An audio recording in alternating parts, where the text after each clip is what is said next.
आम्ही एका महत्त्वाच्या गोष्टीचे या सर्व कालखंडामध्ये साक्षीदार राहिलेले आहात. ती म्हणजे 1991 साली या देशामध्ये पहिल्यांदा आर्थिक सुधारणांचं पर्व सुरू झालं. मनमोहन सिंगांचं ऐतिहासिक बजेट मांडलं गेलं. त्यावेळेला आपण लोकसभेचे अध्यक्ष होता.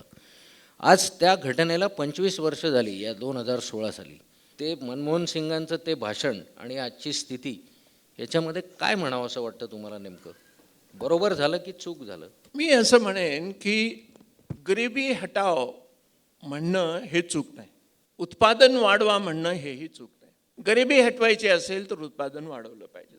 आणि मनमोहन सिंगजींनी किंवा त्या काळच्या सरकारने जे काही पावलं टाकली होती त्याच्यामुळं आपल्या देशाच्या उत्पादनामध्ये निश्चितपणे वाढ झालेली होती आणि त्याचा उपयोग सर्व क्षेत्रामध्ये आपल्या देशामध्ये झाला, याच्यामध्ये अजिबात शंका नाही.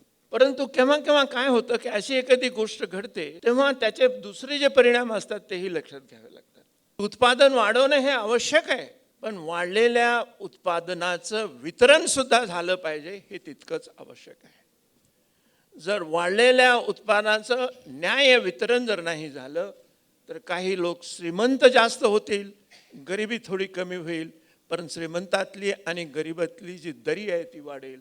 आणि ती जर दरी वाढली तर तुम्हाला देशाला सुरक्षित ठेवणं किंवा देशाच्या लोकांना एकत्र ठेवण्यामध्ये जास्त अडचण येण्याची शक्यता आहे.